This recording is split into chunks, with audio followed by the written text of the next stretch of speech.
أعوذ بالله من الشيطان الرجيم. بسم الله الرحمن الرحيم. يا أيها الذين آمنوا ادخلوا في السلم كافة ولا تتبعوا خطوات الشيطان إنه لكم عدو مبين. فإن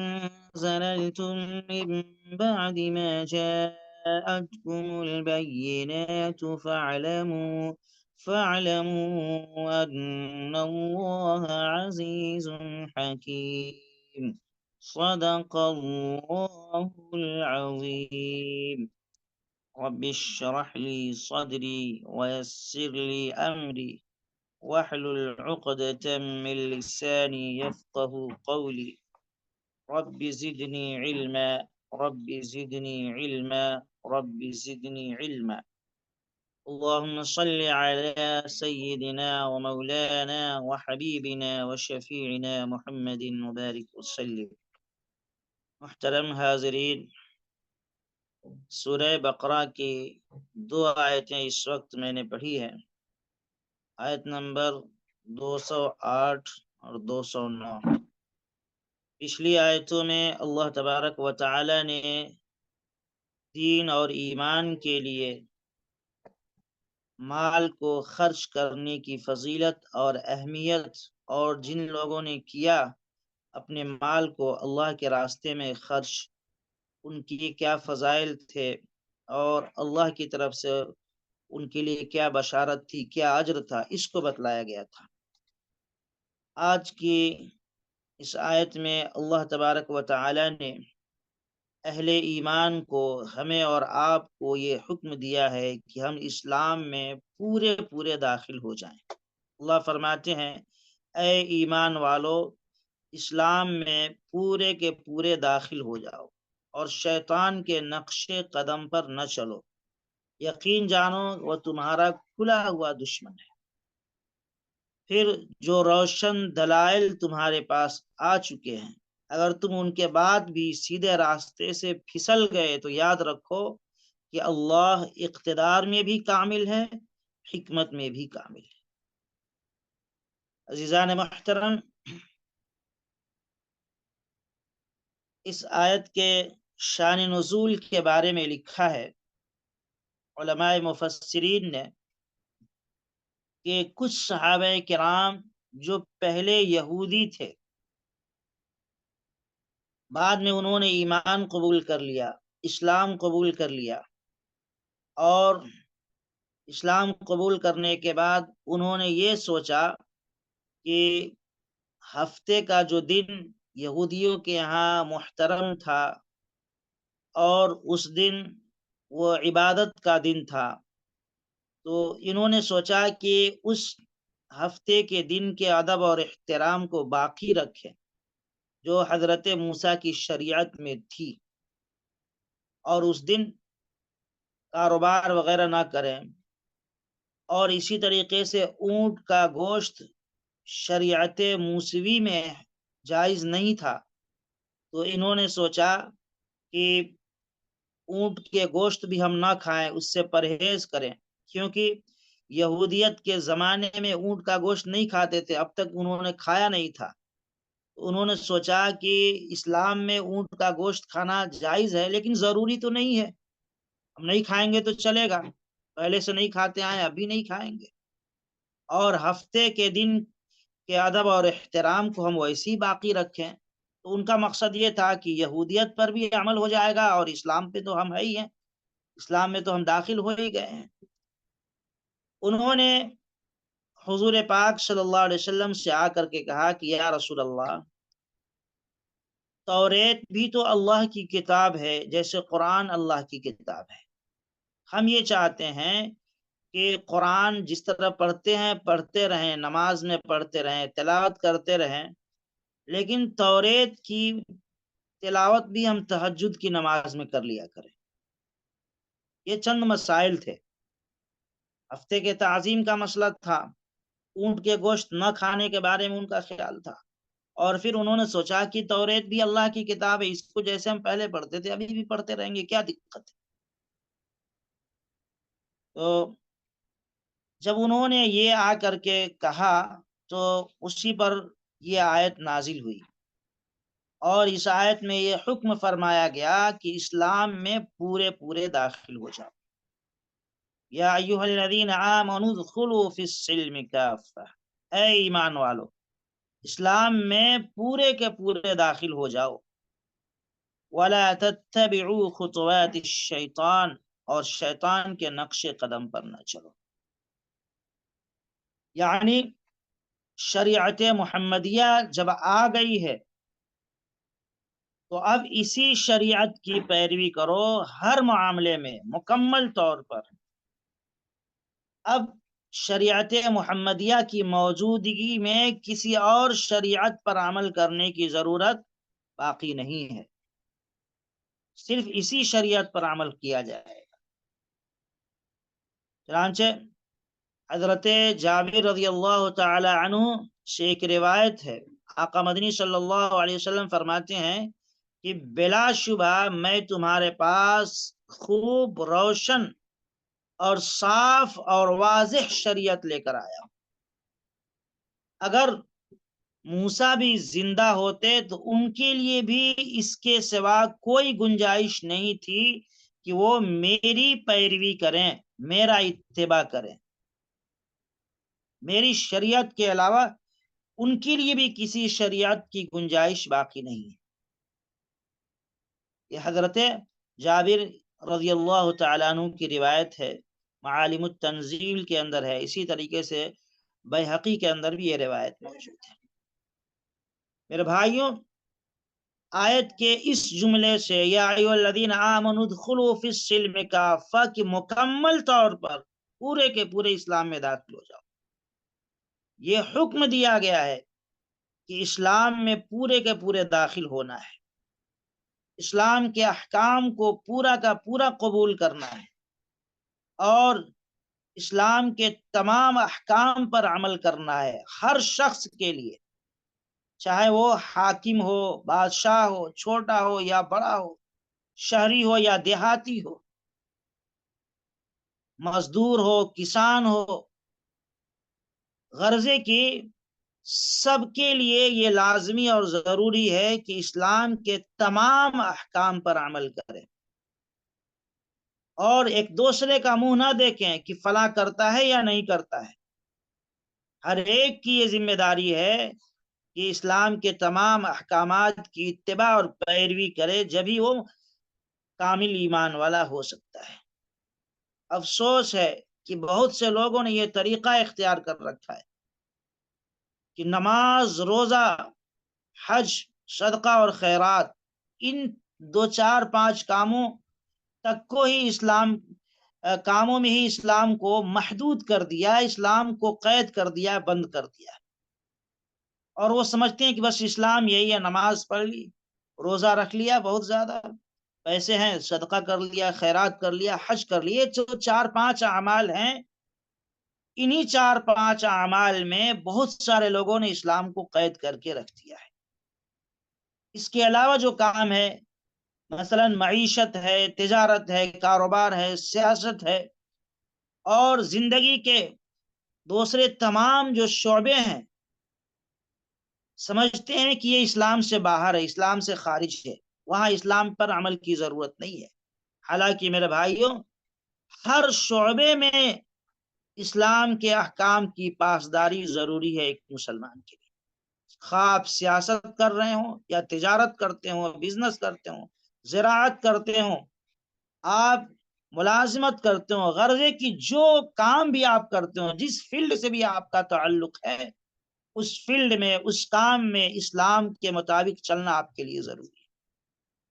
ایسا نہیں ہے کہ ہم بزنس کر رہے ہیں، تجارت کر رہے ہیں تو وہاں شریعت نہیں ہے،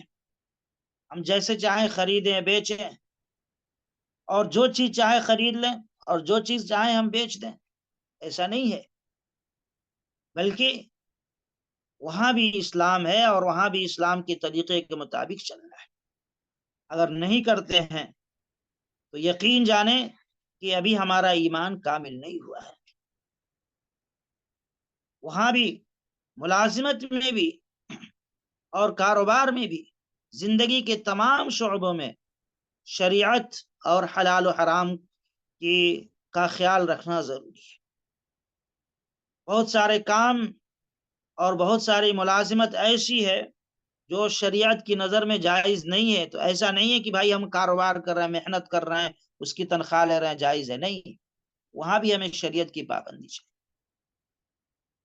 حرام حلال کی بحثوں کو بہت سارے لوگ فضول اور بیکار سمجھتے ہیں۔ اگر کوئی عالم بتاتا ہے بھائی یہ آپ کر رہے ہیں صحیح نہیں ہے، جائز نہیں ہے، یا آپ جو تجارت کر رہے ہیں اور لین دین کر رہے ہیں اس میں سود پایا جا رہا ہے، یہ صحیح نہیں ہے، تو بہت سے لوگ مولویوں کو گالی دینا شروع کر دیتے ہیں، ارے یہ مولوی ترقی سے روکتے ہیں، اور مولوی آگے بڑھنے دینا نہیں چاہتے ہیں۔ ایسے لوگوں کو سمجھ لینا چاہیے کہ دین اسلام ایک مکمل ضابطۂ حیات ہے، صرف چند عبادتوں کا نام دین نہیں ہے، بلکہ مکمل زندگی گزارنے کا طریقہ ہے۔ اور جب تک مکمل طور پر انسان اپنے تمام امور میں، تمام معاملات میں، تمام کاموں میں شریعت کی اتباع نہیں کرے گا، کچھ میں کر لیا کچھ میں چھوڑ دیا، تو پھر میرے بھائیوں ابھی انسان کا ایمان کامل نہیں ہوا ہے۔ بہت سے لوگ یہ اس خیال میں رہتے ہیں کہ شادی بیاہ خوشی کا موقع ہے، یہاں شریعت کی کوئی پابندی نہیں ہے، جیسے چاہو کر لو، یا کاروبار اپنی مرضی جیسے چاہو کر لو۔ بہت سے لوگ تو سود پر پیسے دیتے ہیں اور ان کو جب بتایا جاتا ہے تو الٹا ہی سمجھانے بیٹھ جاتے ہیں، اس میں کیا خرابی ہے، ہم نے اس کو لاکھ روپے دیے، اس سے وہ کما رہا ہے، نفع حاصل کر رہا ہے، اس میں سے کچھ ہم کو بھی دے رہا ہے، یہ کون سی برائی ہے؟ تو ایسے لوگوں کو قرآن پڑھنا چاہیے، قرآن کو سمجھنا چاہیے، اگر واقعی وہ مومن ہے، قرآن کا ادب اور احترام کرنا چاہیے، اللہ کے حکم کا خیال رکھنا چاہیے۔ اللہ تبارک و تعالی فرماتے ہیں وَلَا تَتَّبِعُوا خُطُوَاتِ الشَّيْطَانِ، شیطان کے قدموں کے پیچھے نہ چلو، اور ساتھ میں یہ بھی فرما دیا إِنَّهُ لَكُمْ عَدُوٌّ مُبِينٌ، شیطان تمہارا کھلا ہوا دشمن، کھلا ہوا دشمن ہے۔ لوگ شیطان کو برا بھی کہتے ہیں، اس پر لعنت بھی بھیجتے ہیں، اور پھر شیطان کے بتائے ہوئے طریقے کے مطابق بھی چلتے ہیں۔ عجیب معاملہ ہے، شیطان کو دشمن سمجھتے ہیں۔ جس سے آپ پوچھیں شیطان کے بارے میں، کوئی نہیں کہے گا کہ بڑا نیک ہے، بڑا بزرگ ہے، بڑا اچھا ہے، کوئی نہیں کہے گا، سب اس پر لعنت بھیجتے ہیں، لیکن پھر اسی شیطان کے پیچھے پیچھے چلتے ہیں، اسی کے مطابق زندگی گزارتے ہیں۔ اللہ تبارک و تعالیٰ فرماتے ہیں هل ينظرون الا ان ياتيهم الله في ظلل فان زللتم من بعد ما جاءتكم البينات فاعلموا ان الله عزيز حكيم، پھر جو روشن اور واضح دلائل تمہارے پاس آ چکے ہیں، اگر تم ان کے بعد بھی سیدھے راستے پر نہیں چلے، پھسل گئے، تو یاد رکھو کہ اللہ اقتدار کا بھی مالک ہے اور حکمت کا بھی مالک ہے۔ اس آیت میں واضح طور پر بتا دیا گیا کہ لوگوں سن لو، اللہ تبارک و تعالی نے دین اسلام کو دلائل کے ساتھ ثابت کر دیا ہے، اور اللہ ایک ہے، اس کو تمام طریقوں سے اللہ نے سمجھا دیا ہے، واضح کر دیا ہے، قرآن کو بھیج دیا ہے جو روشن دلیل ہے۔ اب قرآن کے آ جانے کے بعد اور نبی آخر الزماں صلی اللہ علیہ وسلم کے آنے کے بعد بھی اگر کوئی سیدھے راستے پر نہیں آتا ہے، پھسل گیا، غلط راستے پہ چل رہا ہے، تو یہ کوئی معمولی جرم نہیں ہے، یہ کوئی معمولی گناہ نہیں ہے، یہ اللہ تعالی کی حکومت سے بغاوت کرنا ہے۔ اللہ کو ایک نہیں ماننا، قرآن کو اللہ کی کتاب تسلیم نہیں کرنا، اور نبی آخر الزماں صلی اللہ علیہ وسلم کو نبی تسلیم نہیں کرنا، آخری نبی نہیں ماننا، اور آپ کی تعلیمات اور آپ کے پیغامات اور آپ کی ہدایت کے مطابق زندگی نہ گزارنا، یہ اللہ کی حکومت سے بغاوت ہے، اور دنیا کی کوئی بھی حکومت بغاوت کو بڑا جرم مانتی ہے۔ حلقے میں کوئی بھی حکومت بغاوت کو نہیں لیتی ہے، باغی کو پھانسی کے پھندے پر چڑھایا جاتا ہے۔ اللہ نے یہاں پر واضح لفظوں میں دھمکی بھی دی ہے، ڈرایا ہے، کہا ہے کہ اگر تم نہیں مانے، اسلام آنے کے بعد بھی، قرآن آنے کے بعد بھی تم غلط راستے پہ چل رہے ہو، فَاعْلَمُوا، تو ہوشیار ہو جاؤ، جان لو، ان اللہ عزیز حکیم، اللہ رب العالمین غالب ہے، اور وہ غالب ہے، اس کی حکومت سے تم بھاگ نہیں سکتے، اس کی پکڑ سے بچ نہیں سکتے، اس کے انتقام سے تم بچ نہیں سکتے، اور وہ حکیم بھی ہے، اپنی حکمت کے موافق وہ سزا دینے میں جلدی نہیں کرتا ہے۔ اگر سزا جلدی نہیں مل رہی ہے تو اس سے دھوکہ نہ کھا جانا، یہ نہ سمجھنا کہ اللہ کی پکڑ سے ہم باہر ہیں، اللہ ہمارا کچھ نہیں بگاڑ سکتا، کچھ نہیں کر سکتا، نہیں، وہ حکیم ہے، ایک وقت متعین کیا ہے، اپنی حکمت کے تحت وہ تمہیں ڈھیل دے رہا ہے، چھوٹ دے رہا ہے، شاید اس لیے کہ میرا بندہ ابھی بھی آ جائے، آج آ جائے، کل آ جائے، وہ تمہیں مہلت دے رہا ہے۔ اس کی مہلت سے اور اس کے چھوٹ دینے سے غلط فہمی میں مبتلا نہ ہو جانا کہ اللہ کچھ نہیں کر سکتا، نہیں، وہ عزیز ہے، حکیم ہے، پکڑنے پہ آ جائے تو اس سے کوئی بچا نہیں سکتا تم کو، کیونکہ وہ عزیز ہے، غالب ہے، اس کو کوئی تھکا نہیں سکتا، اس کو کوئی ہرا نہیں سکتا ہے۔ بہرحال میرے بھائیوں، اللہ تبارک و تعالی نے ان دو آیتوں میں اولا ہمیں اور آپ کو، تمام دنیا کے مسلمانوں کو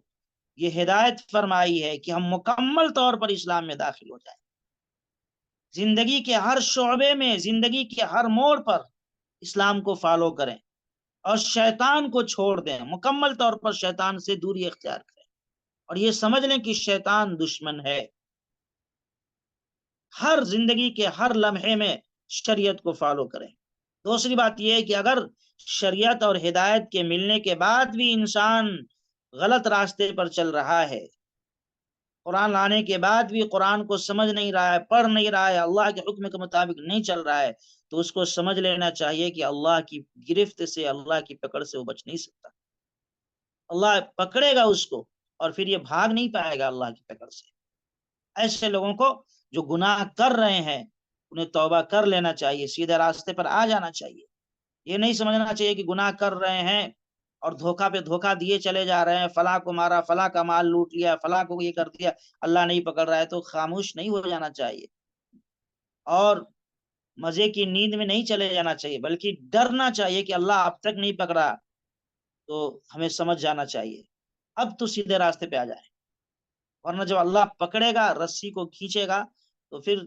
انسان تڑپتا رہ جائے گا، کوئی اس کو بچا نہیں سکتا اللہ کی پکڑ سے۔ اللہ ہمیں اور آپ کو سب کو مکمل طور پر اسلامی احکامات کو فالو کرنے کی توفیق نصیب فرمائے، شیطان اور اس کے بہکاوے سے حفاظت فرمائے، غلط راستوں سے، گمراہیوں سے، بدعات سے، خرافات سے اللہ ہماری آپ کی ساری انسانیت کی حفاظت فرمائے۔ وآخر دعوانا الحمد للہ رب العالمین۔